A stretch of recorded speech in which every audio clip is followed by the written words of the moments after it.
こんにちは、なるです。今回は話すだけの動画です。編集も簡単にしかしないので、本当にラジオ感覚で聞いてください。この動画が皆さんのリスニング練習、日本文化理解に役に立てば嬉しいです。ご飯を食べながら、化粧をしながら、他のことをしながら聞いてください。今回のテーマは十二支です。この間出した動画でお正月の紹介をしましたね。その中で十二支の話をしました。中国、日本、その他のいくつかの国には十二支という文化があります。その年によって代表の動物が一匹決められています。ね、牛、虎、う、たつ、み、馬、羊、猿、鳥、犬、い。日本ではこの12種類です。今年は辰年です。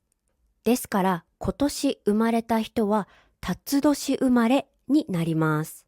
生まれた年によって自分が何年か決まります。相手がどの動物の年に生まれたか聞きたいときは何年ですかと聞いてください。ちなみに私はネズミ年です。これでだいたい私の年齢が分かってしまいますね。この十二支の話で私子供の頃のエピソードを思い出しました。今回はそれを皆さんにシェアさせてください。さっきも紹介しましたが、十二支は生まれた年によって自分が何年か決まりますよね。私は子供の時、そのルールがよく分かっていませんでした。その時私は子供で体が小さいから自分はネズミ年なんだと思っていました。うちの母は猿年で、母は父からよく、猿に似ていると言われていたので、あ、お母さんは猿に似ているから猿年なんだ、と勘違いしていました。父はよく馬に似ていると言われていたので、てっきり父は馬年だと思っていました。実際は羊年らしいんですが、私はそういう風に勘違いをしていました。その人に似ている動物で、その人が何年か決まる、そういう仕組みだと勘違いしていたんです。その時、私の心の中では、あ、そういうルールなんだ、と感動していました。そんな時、おばあちゃん家の家に行く機会があって、私はおばあちゃんに向かって、象年と聞いてしまいました。意味わかりますか？象は十二支にいないですよね。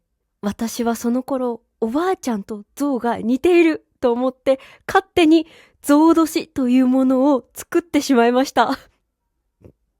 しかもそれを直接おばあちゃんに向かって言って、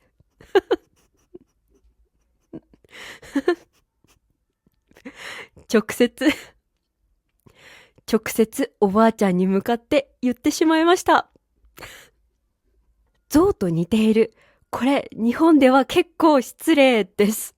もう、あなたは太っていますよね。と、直接言っているようなものです。私のおばあちゃん、今は痩せているんですが、当時はちょっとふくよかだったんです。多分。記憶が曖昧なんですが、足首って普通細くなっていますよね。でも私のおばあちゃんの足首はちょっと太かったんですよ。多分それを見て、象年と言ってしまいました。多分ですが、ちょっとうっすら記憶があります。多分この動画おばあちゃんも見ていると思うんですが、その時は本当に失礼しました。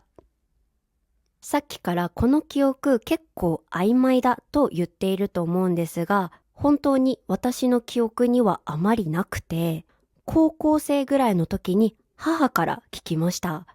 母がこれを言ったのは私なのか私の姉なのかどちらかわからないと言っていたんですが、多分こんな失礼なことを言うのは私です。小さい時から思ったことをそのまま口に出してしまうんですよ。だから多分私だと思います。私の中でこの話結構ツボで、ツボというのは笑ってしまうポイントという意味です。この話何回思い出しても面白いんです。だから今回皆さんにシェアさせてもらいました。皆さんも笑ってくれたら嬉しいです。今は大人になったので失礼なことを言わないよう気をつけます。皆さんは何年ですか？よかったら教えてください。今年はこういう話すだけの短い動画もいろいろ出していこうと思います。